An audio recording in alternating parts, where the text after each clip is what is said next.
കടൽ ഖനനത്തിന്റെ പേരിൽ ലോക്സഭയിൽ പ്രതിഷേധം. പാരിസ്ഥിതിക ആഘാത പഠനം നടത്താതെയുള്ള ടെൻഡർ നടപടികൾ നിർത്തിവെക്കണമെന്ന് കെ.സി. വേണുഗോപാൽ ആവശ്യപ്പെട്ടു. കൊല്ലം, ആലപ്പുഴ തീരത്തെ മത്സ്യപ്രജനനത്തെ ബാധിക്കുന്ന കാര്യമാണെന്നും തീരമേഖല ശക്തമായ പ്രതിഷേധത്തിലാണെന്നും എൻ.കെ. പ്രേമചന്ദ്രൻ പറഞ്ഞു. എന്നാൽ ഇത്തരം എതിർപ്പിൽ അടിസ്ഥാനമില്ല എന്ന നിലപാടാണ് കേന്ദ്ര പരിസ്ഥിതി സഹമന്ത്രി കീർത്തിവർദ്ധൻ സിംഗ് സ്വീകരിച്ചത്. The issue is that offshore mining has been declared by the central government and tender processes have started. This is the area where maximum fish breed is there. This is the area where maximum our minerals are there. Without conducting a proper environment study, how do you know how government can go like this type of tender procedure? The fishermen are in a great pain. Last 3 months they are in agitation. I went to the deeper sea for agitation. When government is taking a decision, at least they should consult the stakeholders.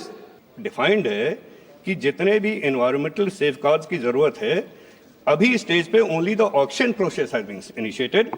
Adequate provisions are there in the act and rules to address environmental concerns, and these concerns will be addressed when they arise. Dhanasumod വിവരങ്ങൾ നൽകാനായി തുടരുന്നുണ്ട്. ധനസുമോദ്, തീരമേഖല ശക്തമായ പ്രതിഷേധത്തിലാണ്. കഴിഞ്ഞ കുറച്ച് ദിവസങ്ങൾക്ക് മുമ്പ് വലിയ ഹർത്താലൊക്കെ നമ്മൾ കണ്ടിട്ടുണ്ടായിരുന്നു അവരുടെ ഭാഗത്ത് നിന്ന്. അവരുടെ ആശങ്കയും ന്യായം തന്നെയാണ്.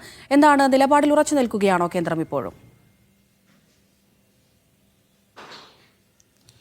അമൃത ചൂണ്ടിക്കാട്ടിയതുപോലെ തന്നെ വൈകാരികമായിട്ട് തന്നെയായിരുന്നു കെ.സി. വേണുഗോപാൽ ഈ വിഷയം ലോക്സഭയിൽ ഉയർത്തിയത്. അദ്ദേഹം സമരത്തിന്റെ ഭാഗമായി ആഴക്കടലിൽ പോയി മത്സ്യബന്ധന വള്ളത്തിൽ പോയി നടത്തിയ സമരം ചൂണ്ടിക്കാണിച്ചു തന്നെയാണ് സമരം അദ്ദേഹം സംസാരിച്ചു തുടങ്ങിയത്. കാര്യം ആലപ്പുഴയുടെയും കൊല്ലത്തിന്റെയും തീരപ്രദേശങ്ങളിലെ ജനങ്ങൾ വളരെയധികം പരിഭ്രാന്തിയിലാണ്.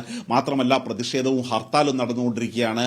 മത്സ്യത്തൊഴിലാളികൾ സമരത്തിലാണ്. അതുകൊണ്ട് തന്നെ ഇക്കാര്യം വളരെ ഗൌരവമായിട്ട് തന്നെ എടുത്തുകൊണ്ട് ടെൻഡർ നടപടികൾ പൂർണ്ണമായി കടൽ ഖനനത്തിനുള്ള ടെൻഡർ നടപടികൾ അവസാനിപ്പിക്കണം എന്നാണ് ആവശ്യപ്പെട്ടത്. കാരണം ഈ ടെൻഡർ നടപടികൾ എടുക്കുന്ന കമ്പനിക്ക് തന്നെയാണ് പാരിസ്ഥിതിക അനുമതി പഠനം നടത്താനുള്ള അനുമതിയും നടത്തിയിരിക്കുന്നത്. സ്വതന്ത്രമായ ഒരു ഏജൻസി ഇതിനെക്കുറിച്ച് പഠിച്ച് ഒരു റിപ്പോർട്ട് സമർപ്പിക്കാതെ ടെൻഡർ എടുത്ത കമ്പനികൾ തന്നെ ഈ പാരിസ്ഥിതിക അനുമതി പഠനം നടത്തണം എന്ന് പറയുന്നത് ഇതിൽ എന്ത് യുക്തി എന്നുള്ളൊരു കാര്യമാണ് പ്രധാനമായും കെ.സി. വേണുഗോപാൽ ചോദിച്ചത്.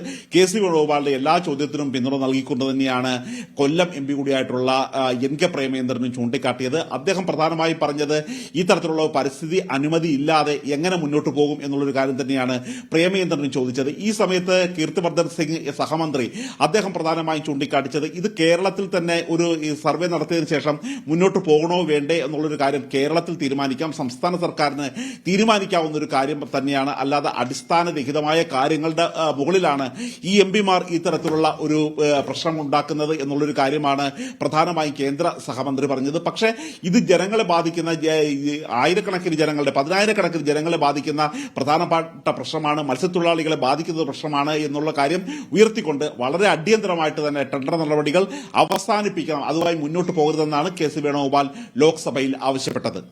ശരി, ധനസുമോദാണ് ഡൽഹിയിൽ നിന്ന് വിവരങ്ങൾ നൽകിയത്.